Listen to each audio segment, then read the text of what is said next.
નમસ્તે વિદ્યાર્થી મિત્રો, આજે આપણે પ્રકરણ 3 ના MCQ 25 થી 50 એટલે કે નેક્સ્ટ 25 MCQ જે છે એનો અભ્યાસ કરી રહ્યા છીએ. 25મો MCQ જે છે એ આપણે ગયા વખતે છેલ્લે જોયો હતો અને એનો આન્સર પણ તમને કરેક્શનમાં કરાયો હતો. નેક્સ્ટ એની પછીનો જે 26મો MCQ છે એ જુઓ. એક જ દ્રવ્યના બનેલા 4 તાર પૈકી કયો તાર સૌથી ઓછો અવરોધ ધરાવે છે? આમાં તમને સૌથી વધુ અવરોધ કયો તાર ધરાવે છે એવું પણ પૂછી શકે, સૌથી ઓછો અવરોધ કયો ધરાવે છે એ પણ પૂછી શકે.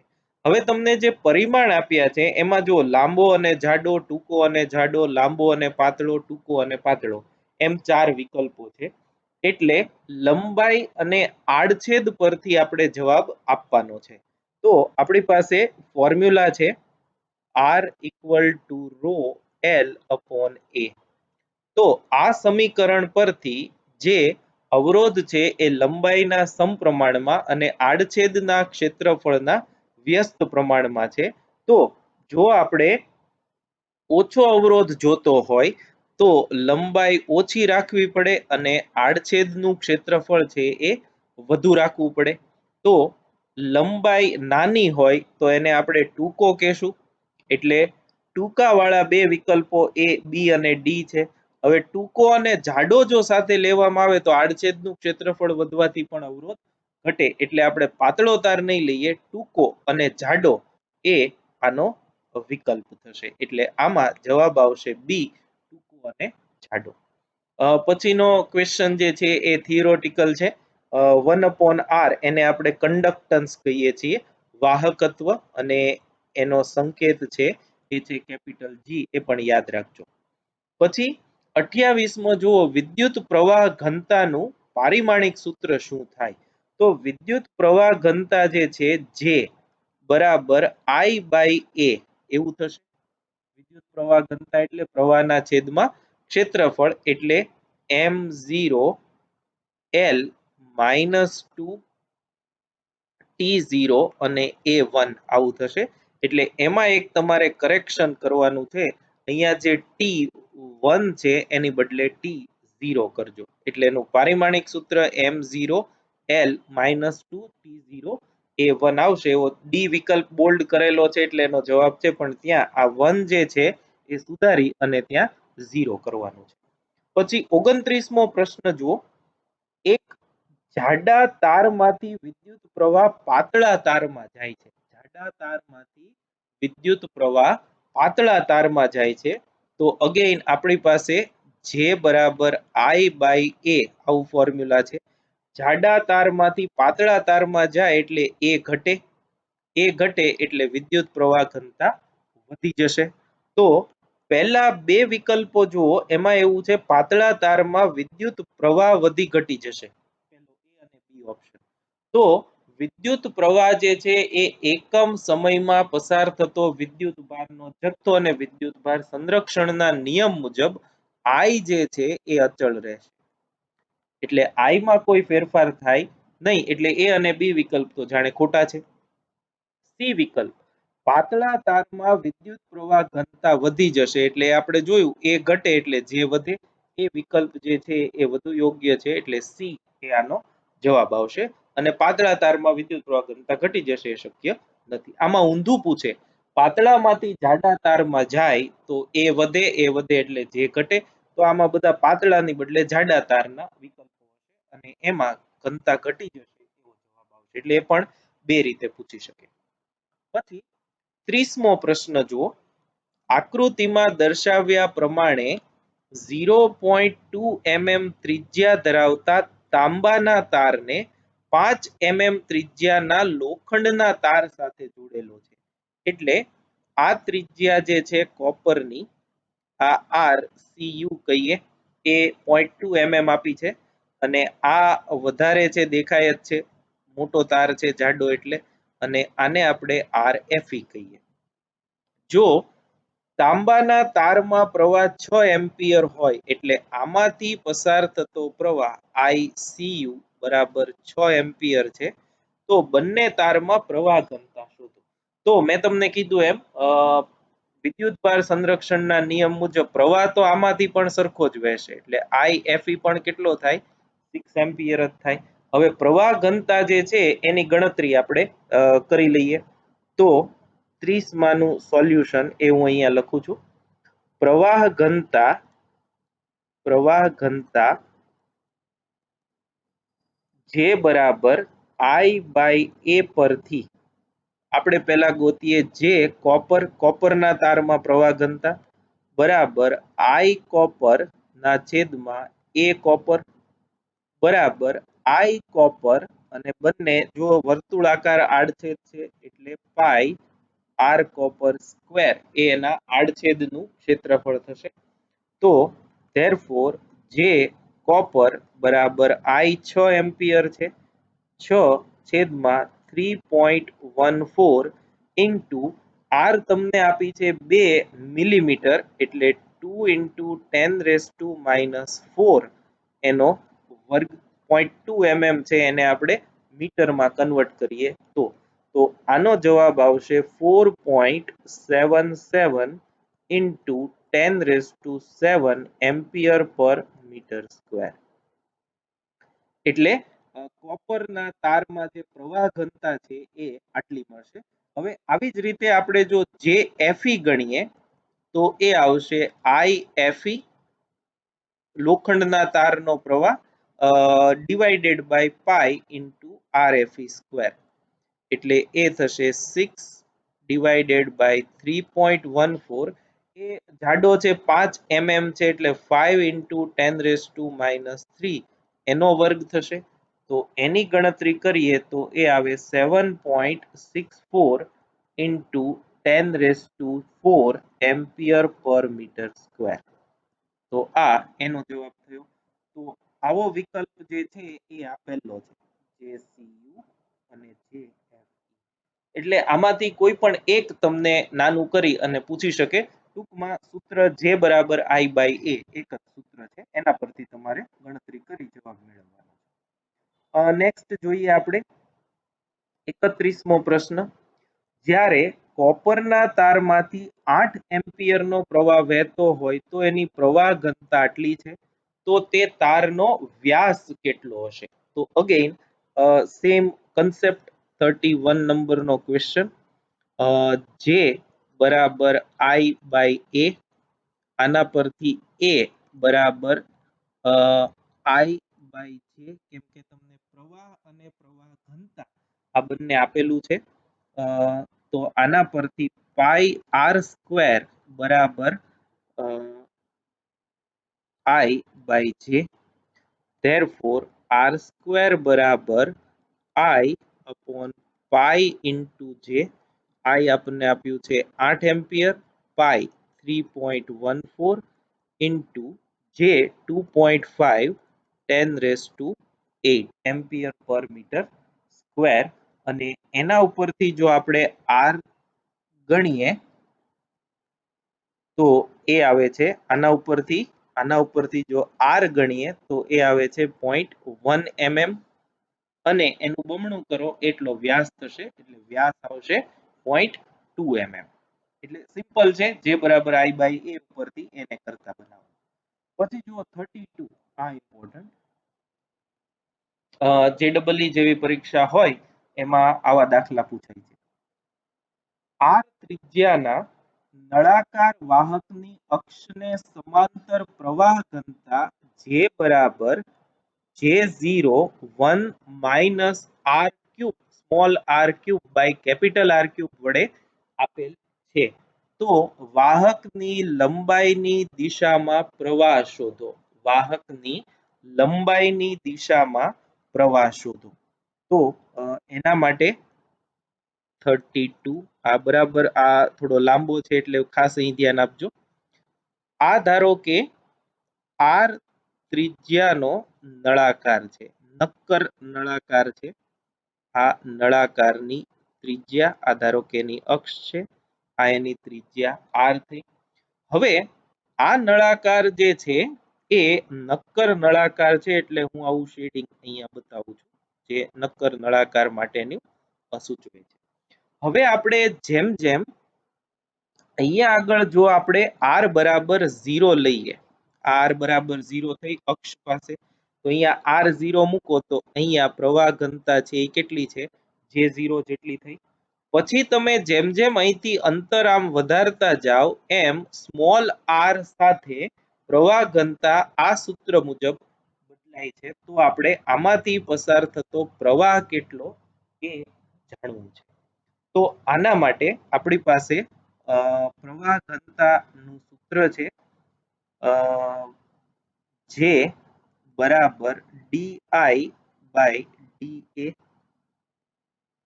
આના પરથી ડી બરાબર જે ઇન્ટુ ડીએ, અને આઈ આના પરથી મળી જશે ઇન્ટિગ્રેશન જે ઇન્ટુ ડીએ. એટલે આ એક ફોર્મ્યુલા તમારે સમજવું પડશે. ઈઝી છે, ટેક્સ્ટ બુકમાં પણ એનો ઉલ્લેખ નાનકડા એવા સેક્શનમાં કરેલો છે, એટલે એ સમજવું થોડું સહેલું પડશે.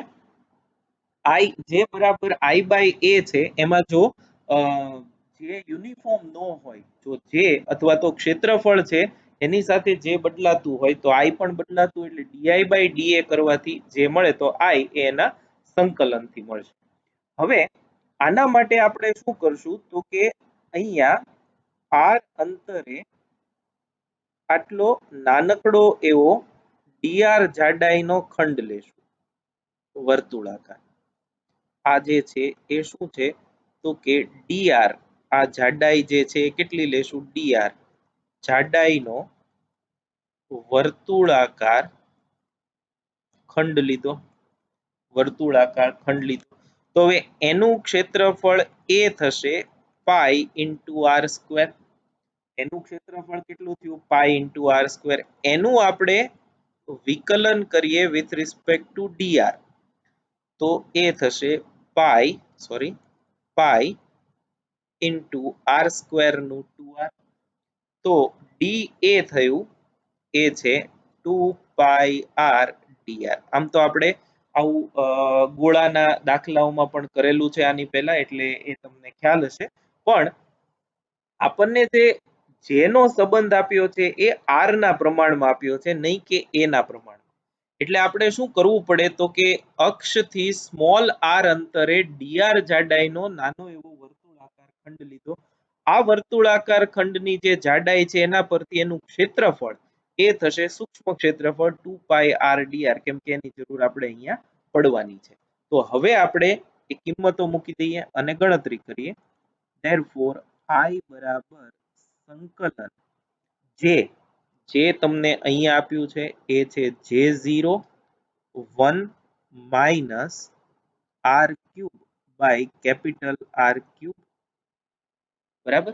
અને ડી એ આપણે અહીંથી લઈ લેશું, એ છે 2 પાઈ r dr, અને આ r બરાબર 0 અને અહીંયા કેટલું આવે, r બરાબર કેપિટલ R. તો આપણી સંકલનની લિમિટ આવશે 0 to capital R, 0 to R સંકલન કરવું પડશે. તો હવે જે અચળ છે એ બહાર લઈ લઈએ. તો જે અચળ છે એમાં એક છે J0 અને એક છે 2 પાઈ, એટલે 2 પાઈ અને J0 એટલું સંકલનની બહાર આવશે. 2 પાઈ J0 સંકલન 0 ટુ R. R ને અંદર ગુણી નાખીએ તો 1 ઇન્ટુ R R, અહીં R રેસ ટુ 4 થશે, divide by R cube into dr. therefore I બરાબર 2 પાઈ ઇન્ટુ J0 ઇન્ટુ R નું સંકલન જે છે એ થશે R સ્ક્વેર બાય 2, લિમિટ આપણે મૂકશું 0 to R, minus 1 upon R cube એ અચળ છે, સંકલનની બહાર આવશે. આનું સંકલન R રેસ ટુ 5 બાય 5 અને એ 0 ટુ R એનું લિમિટ છે. તો I બરાબર 2 પાઈ ઇન્ટુ J0, આ લિમિટની કિંમત મૂકીએ એટલે R square by 2 minus 1 upon R cube into R raise to 5 by 5, એટલે અહીંયા પણ R સ્ક્વેર આવશે, એટલે આ થયું 2 પાઈ J0 ઇન્ટુ આર સ્ક્વેર 12 લઈએ તો અહીંયા 1/2 માઇનસ 1/5 આવશે અને એ 3/10 આવશે અને એની જો આપણે સાદુરૂપ આપીએ એટલે 3/5 into pi J0 R square એવો જવાબ આવશે. એટલે ટૂંકમાં આમાં સંકલન જ કરવાનું છે, બીજું કાંઈ નવું એમાં છે નહીં. પણ એન્ટ્રન્સ ટેસ્ટ માટે અગત્યનો છે, ખાસ કાળજી રાખજો. ત્યારબાદ 33મો દાખલો, તમને એક આકૃતિ આપી છે. એ આકૃતિમાં જુઓ, આકૃતિમાં દર્શાવેલ સમતલનું ક્ષેત્રફળ 1 સેન્ટીમીટર સ્ક્વેર છે. એટલે આજે આપણને ક્ષેત્રફળ આપ્યું છે, આ ક્ષેત્રફળ જે છે એ 1 સેન્ટીમીટર સ્ક્વેર છે. વાહકમાંથી 2 એમ્પિયરનો પ્રવાહ પસાર થાય છે. તો પી બિંદુ પાસે પ્રવાહ ઘનતા કેટલી હશે? હવે જો આમાં બરાબર સમજજો, આમાં કન્ફ્યુઝન છે એ બિલકુલ ન થવું જોઈએ. આ જે છે, આ તમે ખાસ જોજો, આ લાઈન જે થઈ એ વાહકના સમતલમાંથી પસાર થતી રેખા છે. જ્યારે ક્ષેત્રફળ સદિશ જે છે એ એને લંબરૂપે હોય. ક્ષેત્રફળ સદિશ જે છે આને આપણે ક્ષેત્રફળ સદિશ એ કહીએ, તો એને લંબરૂપે હોય. એટલે આ ખૂણો પ્રવાહ અને ક્ષેત્રફળ સદિશ વચ્ચેનો આ ખૂણો થાય અને એ 60, આ તો 90 છે, આ 60 આપેલો છે, એટલે આ ખૂણો થશે 30 ડિગ્રી. એટલે અહીંયા ખાસ યાદ રાખજો, એટલા માટે જ આ દાખલો અહીંયા મૂક્યો છે કે જ્યારે આપણે વિદ્યુત પ્રવાહ ઘનતાની વાત કરીએ ત્યારે જે આડછેદ લઈએ છીએ એ ક્ષેત્રફળને એ વિદ્યુત પ્રવાહને લંબ હોવો જોઈએ, અથવા તો એનો ક્ષેત્રફળ સદિશ જે છે એ વિદ્યુત પ્રવાહને સમાંતર હોવો જોઈએ. એટલે આમ જો હોય આમ તો કોઈ પ્રશ્ન જ નથી, કેમ કે આનો ક્ષેત્રફળ સદિશ એ આવી રીતે આવે અને વિદ્યુત પ્રવાહ I પણ એક જ દિશામાં છે. પણ જો આ પ્રકારે તમને આપેલો હોય તો તમારે એ પૂરેપૂરું નથી, પણ એનો એક ઘટક, આ ઘટક કયો થશે આ દિશાનો, એ cos થીટા, એ ઘટક I ને સમાંતર થશે. એટલે 33મા દાખલામાં ખાસ યાદ રાખજો કે જે બરાબર I upon a નહીં પણ a cos 30 ડિગ્રી જે છે એ ક્ષેત્રફળને સમાંતર થશે, અથવા તો પ્રવાહને સમાંતર ક્ષેત્રફળનો સદિશ થશે. તો આના પરથી જે બરાબર I તો તમને 2 આપ્યું જ છે, એ આપ્યું છે 1 સેન્ટીમીટર સ્ક્વેર એટલે 10⁻⁻⁴ મીટર સ્ક્વેર, અને cos 30 થશે √3/2 ઇન્ટુ 10⁻√3/2.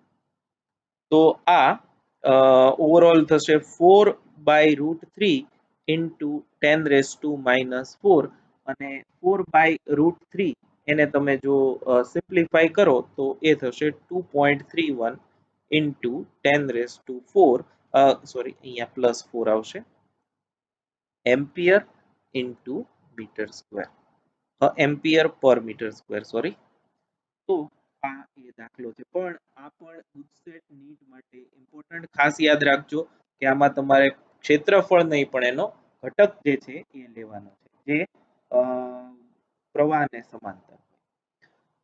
એક વાહક તારને, એની પછી 34મો દાખલો આપણે જોઈએ. એક વાહક તારને 8 × 10⁻⁸ કુલંબ વોલ્ટ પ્રતિ મીટરનું વિદ્યુત ક્ષેત્ર લાગુ પાડતા પ્રવાહ ઘનતા આટલી માલુમ પડે છે, તો વાહકની અવરોધકતા શોધો.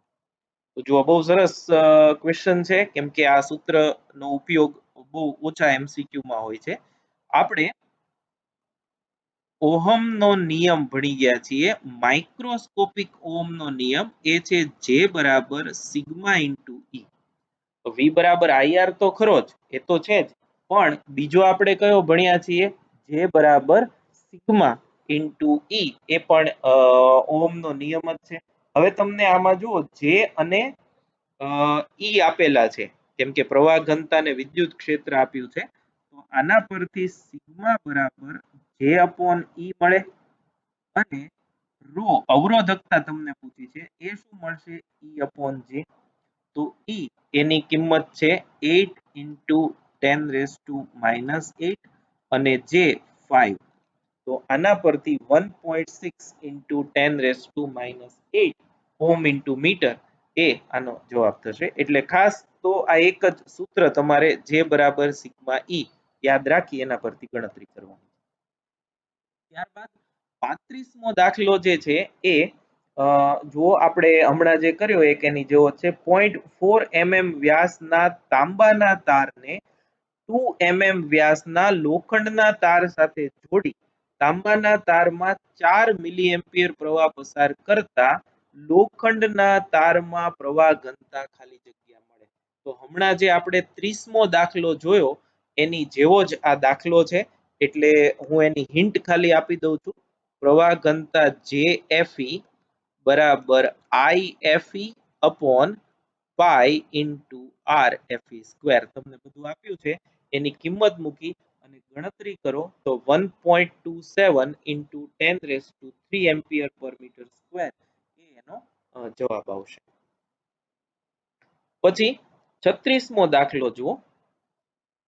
એક તાંબાના તારના આડછેદનું ક્ષેત્રફળ 2 મિલીમીટર લંબાઈની બાજુવાળા ચોરસના ક્ષેત્રફળ જેટલું છે. જુઓ આડછેદનું ક્ષેત્રફળ કેટલું તો કે 2 mm લંબાઈની બાજુવાળા ચોરસના ક્ષેત્રફળ જેટલું. તો હું એ અહીં લખું છું 36 આડછેદનું ક્ષેત્રફળ જે છે એને આપણે એ કહીએ તો એ છે 2 mm એનો વર્ગ એટલે 4 into 10 raised to minus 6 metre square. જો આ તાંબાનો તાર 8 એમ્પિયર પ્રવાહ ખેંચે, I આપણને આપ્યું છે 8 એમ્પિયર, તો મુક્ત ઇલેક્ટ્રોનનો ડ્રિફ્ટ વેગ શોધો. ડ્રિફ્ટ વેગ VD કેટલો હોય એ ગોતવાનો છે. ઇલેક્ટ્રોનની સંખ્યા ઘનતા Ne એ આપણને આપી છે 8 into 10 raised to 28 પર મીટર ક્યુબ. તો આના માટે આપણી પાસે ફોર્મ્યુલા છે J બરાબર Ne VD. તો આના પરથી VD કેમ કે આપણે ડ્રિફ્ટ વેગ ગોતવાનો છે તો એ થશે J upon Ne અને J એ થશે I upon A Ne. આમાં આપણે બધી કિંમત મૂકી દઈએ. I આપણને આપ્યું છે 8 એમ્પિયર એ છેદમાં અંશમાં આવશે. ક્ષેત્રફળ 4 into 10 raised to minus 6 into N 8 into 10 raised to 28 into E 1.6 10 raised to minus 19. આ બધી કિંમત ગણતરી કરીએ આપણે તો એ આવશે 1.56 into 10 raised to minus 4 metre per second. એટલે 1.56 into 10 raised to minus 4 metre per second એ આનો જવાબ આવશે. એટલે J બરાબર Ne VD સૂત્ર પરથી સીધું મળી જશે. હવે 37, 38 અને 39 આ ત્રણેય દાખલા બહુ સરસ છે અને એ ત્રણેય માટે હું એક સ્લેબ દોરી અને તમને સમજાવું છું. પહેલા આપણે દાખલો જોઈ લઈએ. 10 into 10 raised to minus 3 metre પહોળાઈ, 25 into 10 raised to minus 5 metre જાડાઈ અને 8 into 10 raised to minus 2 metre લંબાઈ ધરાવતા એક સેમિકન્ડક્ટર માંથી 3.6 મિલી એમ્પિયર પ્રવાહ પસાર થઈ રહ્યો છે. હવે આ શબ્દ બરાબર સમજજો. અહીં વોલ્ટેજ લંબાઈને સમાંતર લગાડ્યો છે તો પ્રવાહ ઘનતા કેટલી હશે અને જો સેમ્પલમાં મુક્ત ઇલેક્ટ્રોનની સંખ્યા ઘનતા 10 raised to 23 પર મીટર ક્યુબ હોય તો ઇલેક્ટ્રોનને આ લંબાઈ પર પસાર થતા કેટલો સમય. તો જુઓ હું પેલા એ સ્લેબ જે છે એ તમને દોરી અને સમજાવું છું. 37 38 એન્ડ 39 બધાનું સેમ છે. એકનું હું તમને સમજાવું છું, બાકીનું તમે જાતે કરશો એટલે યાદ રહી જશે. તો જે સ્લેબ છે એ આપણે આવી રીતે દર્શાવશું. આ એક સેમિકન્ડક્ટર ચોસલું છે.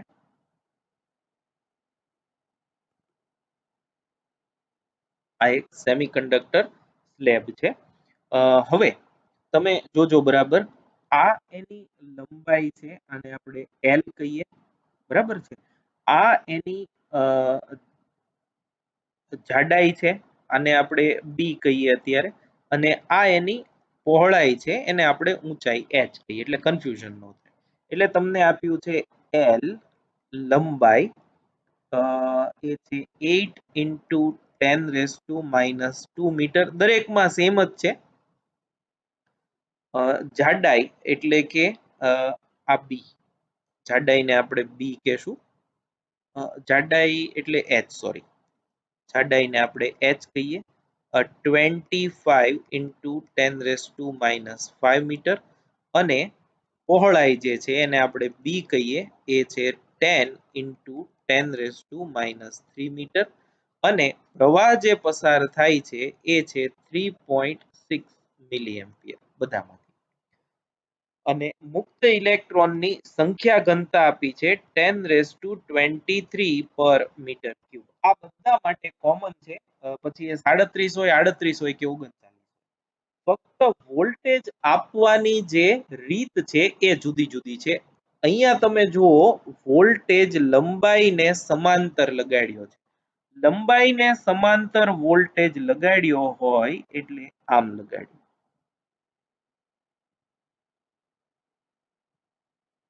આ વોલ્ટેજ V વોલ્ટની બેટરી હોય પ્લસ માઇનસ, તો પ્રવાહ રૈવાજિક આમાંથી નીકળે, આમાંથી એન્ટર થઈ અને આમ જાય, બરાબર.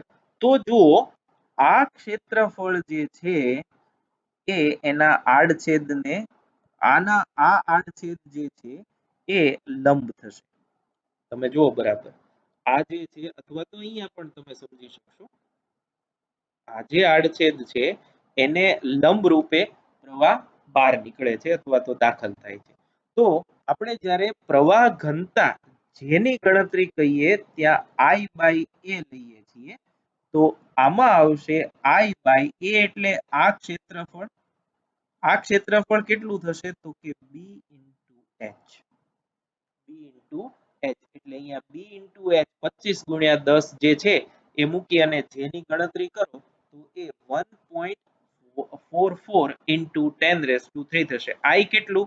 3.6 મિલિએમ્પિયર. B અને H તમને આપ્યું છે, મૂકી દો એટલે જે મળી જશે, બરાબર. હવે સમય ગણવા માટે J બરાબર NeVd આટલો આપણી પાસે સૂત્ર છે, બરાબર. NeVd એટલે લંબાઈના છેદમાં સમય, કેમ કે ડ્રિફ્ટ વેલોસિટી એટલે વેગ જ છે, એટલે કાપેલું અંતર ભાગ્યા સમય. અહીંયા અંતર કેટલું કાપે છે? લંબાઈ જેટલું, એક છેડાથી બીજા છેડા સુધી જવામાં, અને એના માટેનો સમય આપણે ગોતવાનો છે. તો આના પરથી T બરાબર N × E × L/J. જે તમે અહીંયા ગણેલું છે N અને L એ આપણને આપેલું છે, એટલે એના પરથી તમને સમય મળી જશે, ને એ સમય આવશે 0.88 સેકન્ડ, બરાબર છે. આ થઈ 37મા દાખલાની વાત. હવે 38મા દાખલામાં તમે જુઓ તો તમને એવું આપ્યું છે કે વોલ્ટેજ પહોળાઈને સમાંતર લગાડેલો છે. વોલ્ટેજ કેમ લગાડેલો છે? પહોળાઈને સમાંતર લગાડેલો છે. તો એ વોલ્ટેજ બરાબર જોજો, અહીંથી નીકળે આમ. એ વોલ્ટેજ આપણે આવી રીતે આમ લગાડેલો હોય,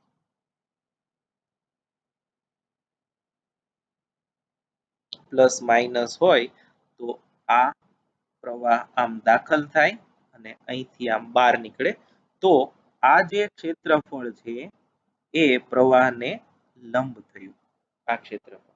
તો એ કયું? તો એ બહુ સિમ્પલ ખબર પડશે. તમે પહોળાઈને સમાંતર લગાડ્યો હોય તો એ સિવાયનું 2 આવે, એટલે આ લંબાઈ ગુણ્યા આ જે છે એને આપણે શું કીધું છે?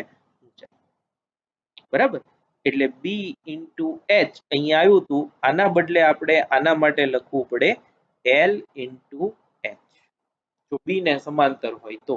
અને ત્રીજું તમને આપ્યું છે એ છે આમાં જાડાઈને સમાંતર. તમે છેલ્લું જુઓ તો અહીંયા કેમ લગાડ્યું છે, જાડાઈને સમાંતર, એટલે એ આ સિવાયની ત્રીજી બાજુ. હવે આમાં આકૃતિમાં ગોટાળો થશે એટલે હું દોરતો નથી. તો ત્યાં આગળ તમારે આ l ઇન્ટુ h એના બદલે આવશે ત્યાં l ઇન્ટુ b, બરાબર છે.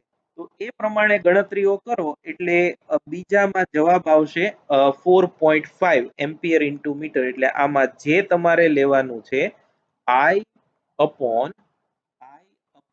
L ઇન્ટુ b, અને આમાં લેવાનું છે I બરાબર જે બરાબર I upon L ઇન્ટુ, એ ગણતરી કરો એટલે આમાં આ આવી જશે. આમાં પણ દરેકમાં સમય સમાન જ આવશે, કેમ કે ડ્રિફ્ટ વેગથી ગતિ કરે છે. ડ્રિફ્ટ વેગ સમાન હોય એટલે ચોસલામાંથી અંતર કાપવા માટે લાગતો સમય જે છે એ સમાન હોય. એ પણ તમને MCQ માં પૂછી શકે. એટલે આ ત્રણ MCQ જે છે 37, 38, 39 એ ઇમ્પોર્ટન્ટ અને સરખા જેવા છે. ખાસ કઈ રીતે વોલ્ટેજ લગાડેલા છે એ તમને કેવું જરૂરી છે. મુખ્યત્વે તો લંબાઈને સમાંતર આ જે વોલ્ટેજ લગાડેલા હોય, સ્ટાન્ડર્ડ આપણે એ રીતે વોલ્ટેજ લગાડીએ છીએ, એટલે આ ક્ષેત્રફળ તમને પૂછાવાની શક્યતા મેક્સિમમ. પણ પૂછાય તો તમારે ખાસ એ કાળજી લેવાની કે વોલ્ટેજ જે લગાડેલા છે એ વોલ્ટેજ કેવી રીતે લગાડ્યા છે. ત્યારબાદ 40 નંબરનો MCQ છે એ જુઓ. 50 સેન્ટીમીટર લંબાઈ અને 1 મિલીમીટર સ્ક્વેર આડછેદનું ક્ષેત્રફળ. 50 સેન્ટીમીટર લંબાઈ, 1 મિલીમીટર સ્ક્વેર આડછેદનું ક્ષેત્રફળ ધરાવતા વાહક તારને 2 વોલ્ટની બેટરી સાથે જોડતા તેમાંથી 4 એમ્પિયર વિદ્યુત પ્રવાહ પસાર થાય તો તારના દ્રવ્યની અવરોધકતા કેટલી? તો તમને ડેટા આપેલા છે એના પરથી સીધી ગણતરી થશે. R બરાબર rho into L by A, આવું આપણી પાસે સૂત્ર છે જ. તો આના પરથી રો, કેમ કે આપણે અવરોધકતા ગોતવાની છે, R into A divided by L બરાબર R શું થશે, V by I into A by L, કેમ કે આપણને ડાયરેક્ટ R આપ્યો નથી. તો વોલ્ટેજ આપ્યા છે 2, આડછેદનું ક્ષેત્રફળ 1 મિલીમીટર સ્ક્વેર એટલે 10⁻⁻⁶, પ્રવાહ આપ્યો છે 4 એમ્પિયર અને લંબાઈ આપી છે 50 સેન્ટીમીટર એટલે 0.5 મીટર. એટલે આના પરથી સીધું 10⁻⁶ ઓહમ ઇન્ટુ મીટર જવાબ આવી જશે. બરાબર, તો 1 ઇન્ટુ 10⁻⁶ ડી વિકલ્પ છે એ એનો જવાબ છે.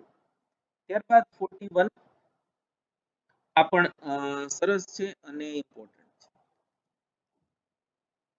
1 એમ્પિયર વિદ્યુત પ્રવાહનું વહન કરતા તાંબાના એક તારની લંબાઈ 0.1 mm અને આડછેદનું ક્ષેત્રફળ 1 મિલીમીટર સ્ક્વેર છે. હવે આમાં ડેટા કલેક્શનની જરૂર પડશે એટલે હું બધું એક પછી એક ડેટા કલેક્ટ કરતો જાઉં.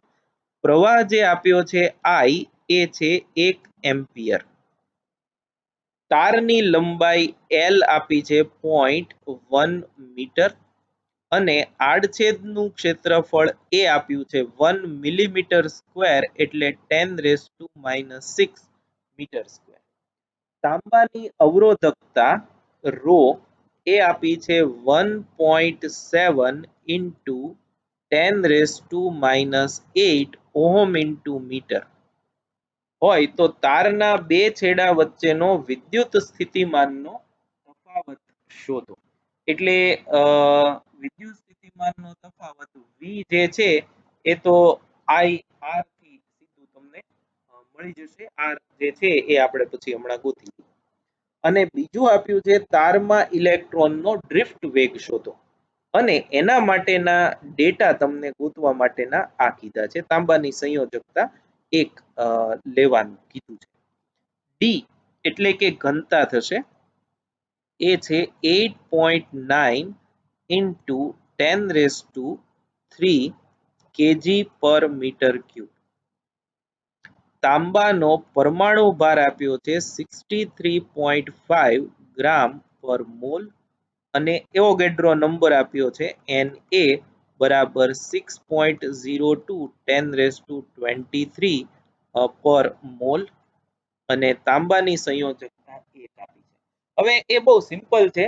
જે બરાબર NeVd એ ફોર્મ્યુલા આપણે વાપરવાનું હોય ડ્રિફ્ટ વેગ ગોતવા માટે મોટા ભાગે એમાં ઇલેક્ટ્રોનની સંખ્યા ઘનતા જરૂરી છે અને એ ઇલેક્ટ્રોનની સંખ્યા ઘનતા આપણને ડાયરેક્ટ આપી નથી.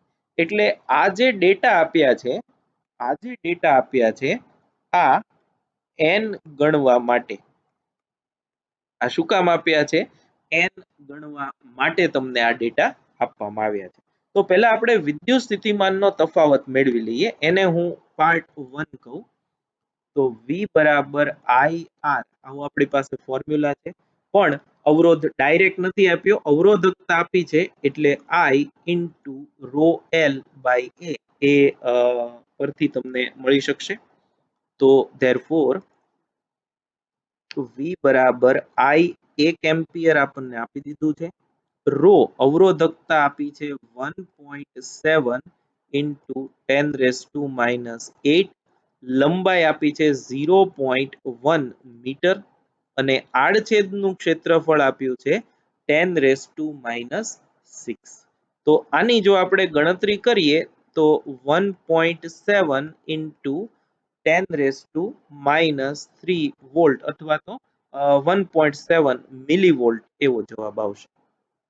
એટલે જે વોલ્ટેજ છે એ આના પરથી મળી જશે. હવે બીજું જે આપણને પૂછ્યું છે એ હું અહીંયા ગણું છું જે બરાબર NeVd આના ઉપરથી આપણને Vd મળશે.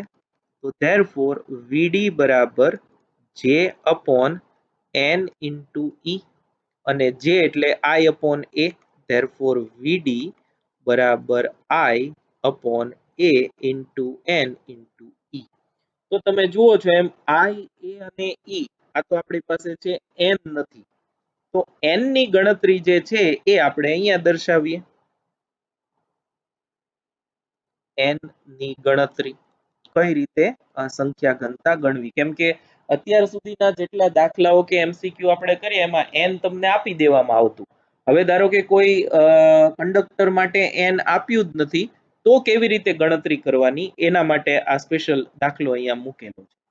તો હવે આપણે અહીંયા લખીએ પરમાણુની સંખ્યા અને અહીં એનું દળ લઈએ. તો પરમાણુની સંખ્યા અહીંયા દળ લઈએ અને અહીંયા પરમાણુની સંખ્યા તો 63.54 into 10⁻³ ગ્રામ હોય તો એમાં એવોગેડ્રો આંક જેટલા પરમાણુની સંખ્યા હોય 10⁻23 બરાબર ને એનો પરમાણુ ભાર એના પરથી એ મળી શકે. હવે એની ઘનતા કેટલી છે 8.9 આ કેજી માં આવશો સોરી 8.9 into 10⁻³ કેજી હોય તો એમાં રહેલા પરમાણુની સંખ્યા કેટલી તો એ થશે 6.02 into 10⁻23 into 8.9 10⁻³ divided by 63.54 into 10⁻³ અને આનો જો આપણે ગણતરી કરીએ તો એ આવે છે 8.432 into 10⁻28 આની ગણતરી થઈ 8.432 into 10⁻28. હવે જુઓ આ જે છે એ કેજી પર મીટર ક્યુબમાં છે અહીંયા તમે જુઓ આ કેજી પર મીટર ક્યુબમાં તો આ જે આન્સર આવ્યો એ આપણને પર મીટર ક્યુબમાં આવ્યો એટલે આ આન્સર પણ શેમાં હોય પર મીટર ક્યુબમાં એટલે આ આપણને બીજું કાંઈ નહીં પણ એની સંખ્યા ઘનતા કેટલી છે એ મળી ગઈ. ધેરફોર Vd બરાબર I એ 1 એમ્પિયર એ તમને આપેલું છે ડિવાઇડેડ બાય ક્ષેત્રફળ 10⁻⁻6 n આપણે હવે મેળવી લીધું 8.432 into 10 raised to 28 અને ઈ તો અચળ હોય 1.6 10 raised to minus 19 અને આની જો આપણે ગણતરી કરીએ તો એ મળશે 7.4 into 10 raised to minus 5 metre પ્રતિ સેકન્ડ આ એની ડ્રિફ્ટ વેલોસિટી એટલે સરસ એક્ઝામ્પલ છે તમે જુઓ તો વિકલ્પો પૈકી 1.7 into 10 raised to minus 3 volt એ આપણો પહેલો જવાબ 7.4 10 raised to minus 5 metre per second એ આપણો બીજો જવાબ એટલે વિકલ્પ બી જે છે એ આનો ફાઇનલ આન્સર આવશે પણ આમાં n ગોતવું એ એક જ તમારે સમજવાની જરૂર છે કેવી રીતે આપણે n મેળવ્યું છે 42 જે છે એ મોબિલિટીના એકમો વિશે છે એમાં આપણે વધારે ચર્ચા નહીં કરીએ આ જે સી એકમ છે એ નહીં મળે બાકી બધા મોબિલિટીના એકમો થશે ત્યારબાદ 43 નંબરનો જે પ્રશ્ન છે એ જોઈ લઈએ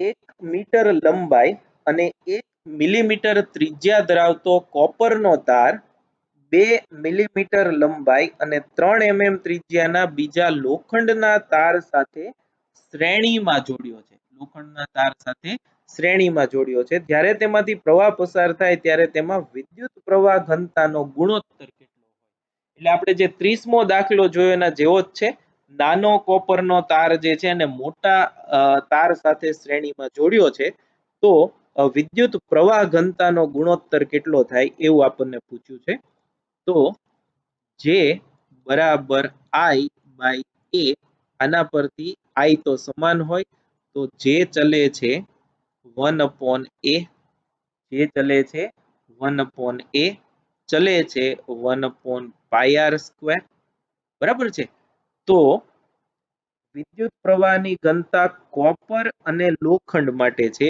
એટલે જે કોપર ડિવાઇડેડ બાય જે Fe બરાબર આ 1/r² ના સમપ્રમાણમાં છે એટલે Rfe²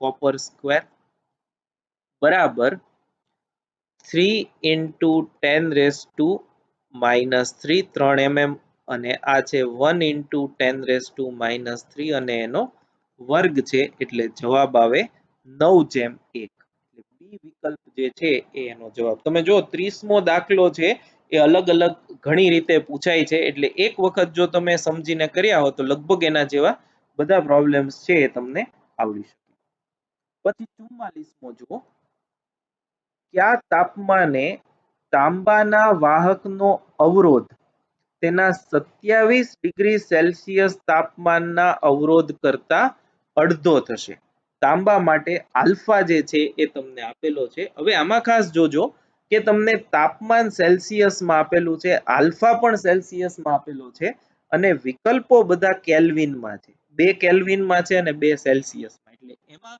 કન્ફ્યુઝન ખાસ ન થાય એ તમારે કાળજી રાખવાની છે 44મો આપણી પાસે આવા દાખલા માટેનું સ્ટાન્ડર્ડ સૂત્ર R બરાબર R0 1 plus alpha t minus T0 આ આપણું ફેમસ ફોર્મ્યુલા છે એ તો 27 ડિગ્રી સેલ્સિયસ તાપમાને અવરોધને આપણે R0 કહીએ તો R0 બાય 2 બરાબર R0 1 plus alpha into T minus આ તાપમાન કેટલું લીધું આપણે 27 ડિગ્રી બરાબર ને રેફરન્સ નો R0 એના કરતા અડધો આપણે જોતું છે તો R0 કટ થઈ ગયા આના પરથી આપણે જો ટી ને કરતા બનાવીએ તો એ મળશે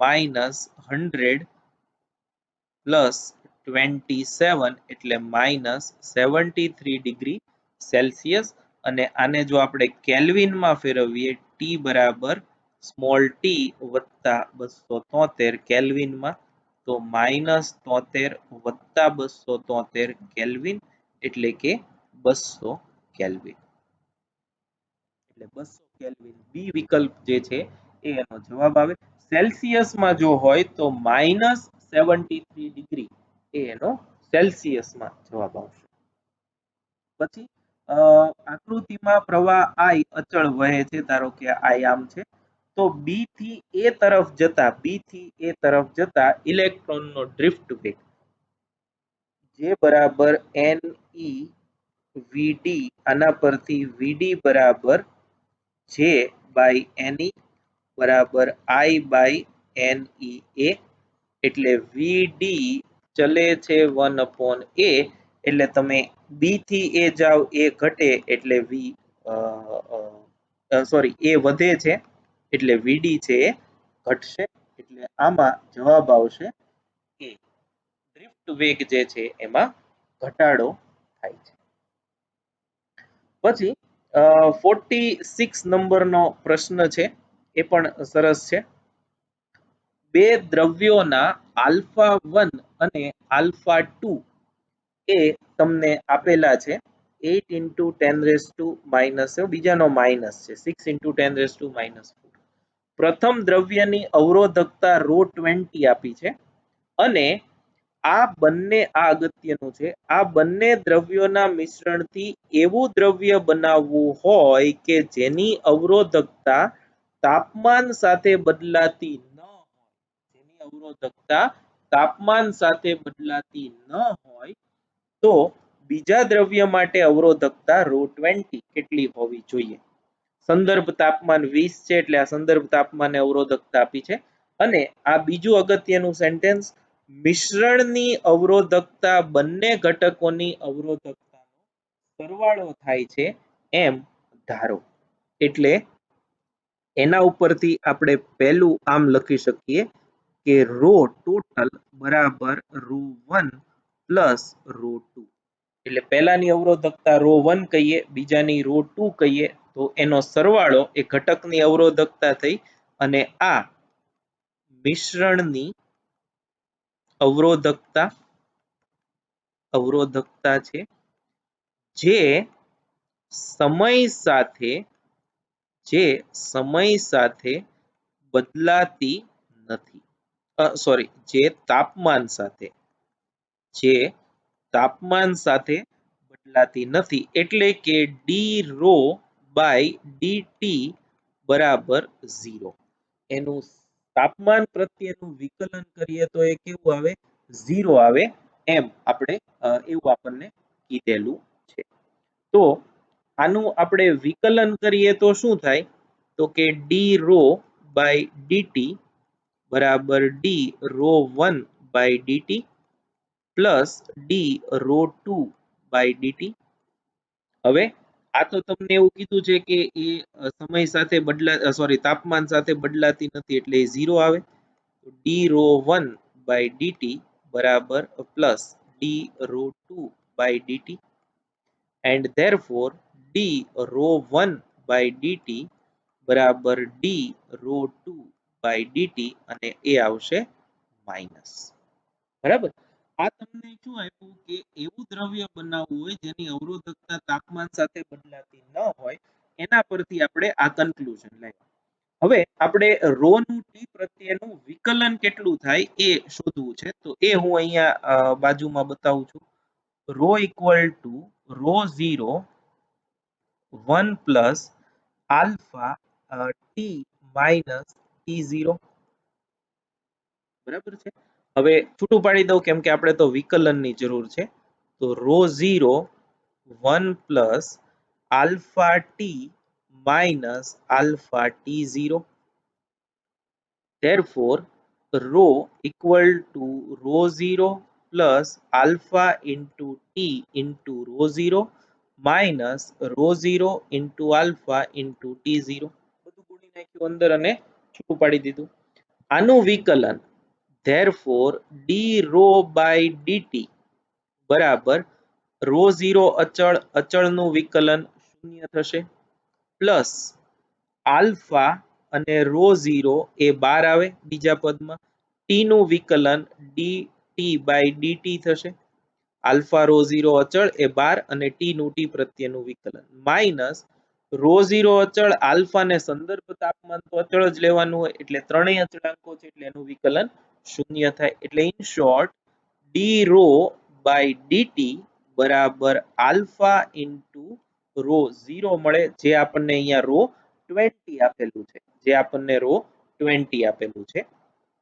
તો હવે અહીં આગળ આપણે આમ લખી શકીએ, therefore d rho 1 by dt, આના પરથી આલ્ફા 1 રો 21 બરાબર minus alpha 2 rho 22, rho 21 rho 22. Therefore કિંમત મૂકી દઈએ, આલ્ફા 1 એ 8 ઇન્ટુ 10 રેસ ટુ માઇનસ 4 છે, રો 21 માટે આપ્યું છે 2.6 into 10 raise to minus 8 minus alpha 2 છે એ છે minus 6 into 10 raise to minus 4, અને બીજા દ્રવ્ય માટે રો 22 જે છે એ ગોતવાની છે. ધેરફોર રો 20 ફોર સેકન્ડ એ આપણે જો ગણતરી કરીએ આ બધી કિંમતોની, તો એ આવશે 3.47 into 10 raise to minus 8 ohm into metre. આ બીજા દ્રવ્યની સંદર્ભ તાપમાને અવરોધકતા થઈ. તો સરસ એક્ઝામ્પલ છે. Again this is also important for JEE and NEET. તો આમાં આ તમે ડાયરેક્ટ આ ફોર્મ્યુલા જે છે એ યાદ રાખી શકશો MCQ માટે. આલ્ફા આલ્ફા ઇન્ટુ રો 20 અથવા તો આલ્ફા ઇન્ટુ રો બરાબર કોન્સ્ટન્ટ, બરાબર છે. એટલે આલ્ફા 1 રો 21 બરાબર માઇનસ આલ્ફા 2 રો 22, પછી જે તમને 4 માંથી 3 આપ્યું હોય એની કિંમત મૂકો એટલે ચોથું જે છે એ તમને મળી જશે. But this numerical is important, B એનો જવાબ આવશે. ત્યારબાદ 47મો દાખલો જુઓ. પ્લેટિનમ રેઝિસ્ટન્સ થર્મોમીટરનો બરફના તાપમાને અવરોધ 5 ઓહમ અને વરાળના તાપમાને અવરોધ 5.23 ઓહમ છે. જ્યારે થર્મોમીટરને હીટ બાથમાં દાખલ કરવામાં આવે ત્યારે પ્લેટિનમ તારનો અવરોધ 5.795 ઓહમ મળે છે. તો હીટ બાથનું તાપમાન કેટલું છે એ ગણો. તો જો આ ઉદાહરણ જે આપેલું છે એ પ્રમાણે છે, તેમ છતાંય તમને હિન્ટ જે છે એ આપી દઉં. આપણી પાસે R બરાબર R0 1 plus alpha t minus T0 આવું આપણને એક આપેલું છે, અને તમને જે ડેટા આપ્યું છે આવું છે, ટી બરાબર 0 ડિગ્રી સેલ્સિયસ હોય, બરફનું તાપમાન 0 ડિગ્રી સેલ્સિયસ, ત્યારનો જે R છે એ 5 ઓહમ છે. ટી બરાબર વરાળનું તાપમાન એટલે 100 ડિગ્રી સેલ્સિયસ હોય, ત્યારનો R 5.23 ઓહમ છે, અને બીજું અન્ય ટેમ્પરેચર ટી હોય ત્યારનો અવરોધ 5.795 ઓહમ છે. એટલે હવે તમે જુઓ તો R જે છે એ વધતો જાય છે, એટલે ટી જે છે સ્વાભાવિક છે 100 ડિગ્રી કરતા તો વધારે જ હોય, અને તમને વિકલ્પો આમાં પણ કેલ્વિન અને સેલ્સિયસ બંનેમાં આપ્યા છે, એટલે એ પ્રમાણે આપણે ગણતરી કરવી જોઈએ. તો પહેલું કામ આપણું એ છે કે સંદર્ભ તાપમાને જે અવરોધ જોઈએ એ આપણને નથી ખબર, અને એ આપણે મેળવવો પડે તો જ તમે એનો સીધો ઉકેલ જે છે એ મેળવી શકશો.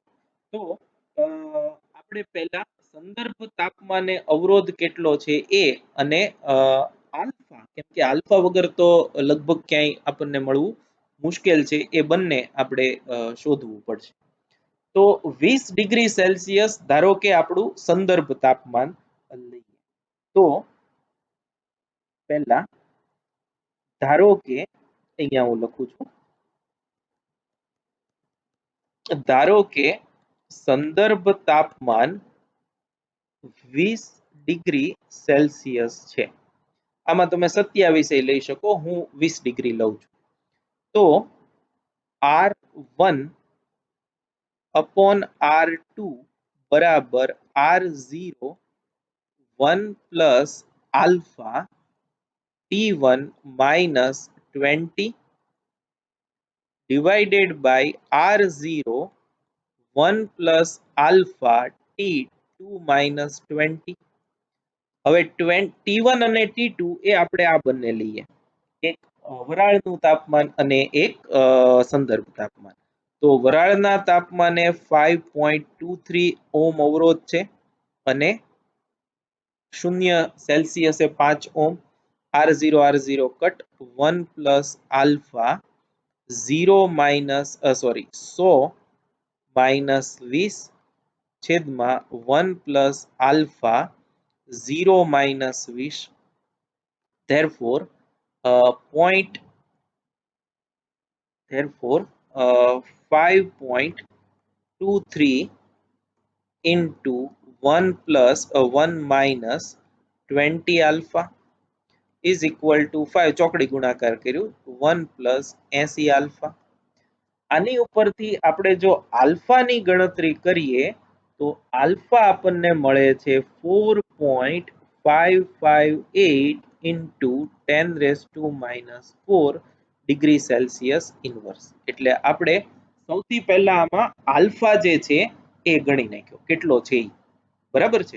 હવે સંદર્ભ તાપમાને ગણવું પડશે એટલે આપણે કોઈ પણ એક ફોર્મ્યુલા લઈએ R1 બરાબર R2 લઈએ R0 1 plus alpha T2 minus 20. Therefore, 5 equal to R0 1 plus alpha હવે આપણે મેળવી લીધો 4.558 10 raised to minus 4. T2 જે છે એ 0 છે minus 20. કેમ કે 0 હોય તો એ સહેલું પડે. તો આના પરથી જો આપણે R0 ગણીએ તો એ આવે છે 5.046 ઓહ્મ. એ આપણો સંદર્ભ તાપમાને અવરોધ કેટલો છે એ અને આલ્ફા એ આપણને હવે મળી ગયું છે. તો હવે આપણે એની સ્ટ્રેટ ફોરવર્ડ ગણતરી છે એ અહીંયા કરી નાખીએ. તો therefore R એ આપણે 5.795 લીધો બરાબર R0 5.046 1 પ્લસ આલ્ફા ટી આપણે ગોતવાનું છે અને સંદર્ભ તાપમાન આપણે લીધું છે 20 ડિગ્રી સેલ્સિયસ. તો therefore 5.795 divided by 5.046 બરાબર 1 plus alpha t minus 20. alpha t minus 20. અને આના પરથી આપણે જો t મેળવીએ તો t મળશે T0 20 plus 325.65 બરાબર 345.65 અને આ આપણને મળે સેલ્સિયસમાં, કેમ કે અત્યાર સુધી આપણે જે લીધું એ બધું ડિગ્રી સેલ્સિયસમાં છે. હવે તમે જુઓ તો ડિગ્રી સેલ્સિયસમાં જે જવાબો આપ્યા છે એમાંથી આ જવાબ નથી મેચ થતો. અહીંયા ખાસ જોજો, ભૂલ નહીં કરતા. 345.65 કેલ્વિનમાં તો આપ્યો છે પાછો, પણ એ આપણો જવાબ નથી. એટલે ટી બરાબર ટી વત્તા 273 બરાબર 345.65 વત્તા 273 એટલે એ થશે 618.65 અને એ આપણો જવાબ આવ્યો કેલ્વિનમાં, જે પહેલો એ વિકલ્પ. એટલે ઘણો સરસ એક્ઝામ્પલ છે અને થોડો લાંબો છે, પણ તમારે એ પ્રમાણે ગણતરી કરી અને તમે સંદર્ભ તાપમાન તરીકે લઈ અને ગણતરી કરી શકશો.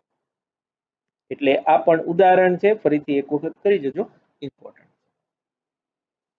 પછી 48 એ સેલો છે. એક અવરોધક તારનો 50 ડિગ્રી સેલ્સિયસ તાપમાને અવરોધ 5 ઓહ્મ અને 100 ડિગ્રીએ 6 ઓહ્મ છે, તો 0 ડિગ્રીએ અવરોધ કેટલો થાય? તો એ પણ જે મેં તમને હમણાં ઉપર જણાવ્યું એ પ્રમાણે તમે કરો તો થઈ જશે, અથવા તો ગુણોત્તર લઈ અને સીધું તમે ગણતરી કરો તો પણ થઈ જશે. તો એ 47 પ્રમાણે જ કરવાનો છે. જવાબ છે 4 ઓહ્મ આવશે. એની આપણે ડિટેલમાં ડિસ્કશન નથી કરતા. અને 49 સેમિકન્ડક્ટર માટે આલ્ફા ઋણ હોય, જે એવું સૂચવે છે કે સેમિકન્ડક્ટર માટે અવરોધકતા તાપમાન વધવા સાથે ઘટે છે. તાપમાન વધવા સાથે ઘટે છે એ એનું સૂચન છે. અને અગેન આપણે જે હમણાં એક દાખલો કર્યો એના જેવો જ છે. કયા તાપમાને તાંબાના વાહકનો અવરોધ તેના 0 ડિગ્રી સેલ્સિયસ અવરોધ કરતા બમણો થશે. એટલે એ હિન્ટ તમને આપી દઉં. 50 માટે R બરાબર R0 1 plus alpha t minus T0. આ સૂત્ર જે છે એમાં R 1 ઓહમ લેવાનું. સોરી R જે છે એ કેટલું છે? અવરોધ કરતા બમણો થાય. તો 2R0 બરાબર R0 1 plus alpha t minus 0. આપણે સંદર્ભ તાપમાન સીધું 0 લઈ લીધું છે. આના પરથી તમે ગણતરી કરો તો 256.4 ડિગ્રી સેલ્સિયસ એ આનો જવાબ આવશે. તો આ જે છે એ 26 to 50 પ્રશ્નો જે છે એનું સોલ્યુશન છે. નેક્સ્ટ ટાઈમ આપણે આની આગળના જે 25 પ્રશ્નો છે એનું સોલ્યુશન કરીશું. Thank you very much.